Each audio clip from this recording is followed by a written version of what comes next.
di atas itu saya tidak oke, kamu oke, saya tidak oke, kamu tidak oke, saya oke, kamu tidak oke, saya dan kamu oke.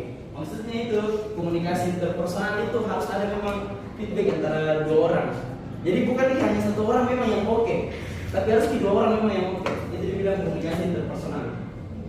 Kemudian di atas itu komunikasi interpersonal itu saling menguntungkan apabila ada 4. Jadi sebenarnya komunikasi interpersonal itu sangat bagus ketika dua orang ini sudah saling kenal memang. Jadi dua orang ini tidak mulai kenalan dari awal. Sudah ada memang kelekatannya dari awal. Mungkin itu kalau misalnya teman-teman di SMA kan sekarang ada teman SMP ya teman-teman. Dan itu lebih terjalin di komunikasi interpersonalnya teman-teman sama teman SMP-nya. Dikarenakan sudah ada memang pengenalannya teman-teman pas di SMP. Kemudian komunikasi interpersonal juga harus saling menghormati. Kenapa?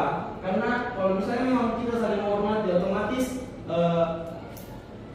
atensinya dari si penerima pesan itu sama teman-teman itu dapat. Dan kayak misalnya saya sampaikan ke si B informasi. Kalau misalnya kita saling menghormati, otomatis si B juga pasti paham maksud apa yang disampaikan. Kemudian dia menurut dari saya ada beberapa hambatan. Kenapa teman-teman bisa gagal di komunikasi interpersonalnya? Itu yang pertama ada hambatan fisik. Hambatan fisik itu hambatan yang tidak bisa dikontrol. Contohnya teman-teman di pasar, kan di pasar itu ramai. Terus teman-teman lagi bicara, terus ribut ki. Jadi itu tidak ada misalnya kita sama apa? Bima.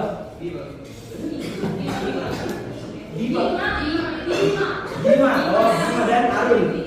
Nah, misalnya Bima bicara sama Arul, tapi di tengah pasar ki. Dan ini Arul tidak mengerti apa yang maksud Bima, sehingga tidak terjalin komunikasi di situ. Itu namanya ada hambatan fisik. Kemudian ada hambatan budaya. Kan kita di sini beda-beda budayanya, dan ada namanya budaya masing-masing. Kalau misalnya di budayanya Bima, di tempatnya Bima, senyum itu sopan. Kalau misalnya kita senyum orang sopan, terus ramah. Tapi di budayanya Arul, senyum itu kayak kayak meremehkan kan gitu. Jadi kalau misalnya kita tidak mengetahui budayanya orang, itu ada konflik di situ.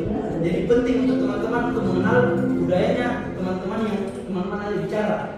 Jangan kayak pakai budaya teman-teman ke orang yang beda budayanya, karena pasti ada konflik di situ. Ada beda budaya. Kemudian apa tujuannya ini komunikasi interpersonal? Jelas ada 4. Yang pertama itu teman-teman bisa membangun hubungan satu sama lain.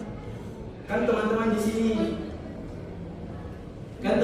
sini sebagai partner kerja di OSIS, teman-teman harus bekerja sama. Gunanya komunikasi interpersonal itu supaya teman-teman paham dengan teman-temannya yang lain.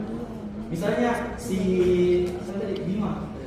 Ya, si Bima itu harus kita pahami Arul, dan Arul harus pahami Bima, supaya di situ bisa teman-teman bisa bekerja sama, bisa kolaborasi. Kalau misalnya cuma Bima yang paham dengan Arul, sedangkan Arul tidak paham di Bima, otomatis di situ ada misinterpretasi di situ. Teman-teman tidak bakal bisa jalan sama-sama.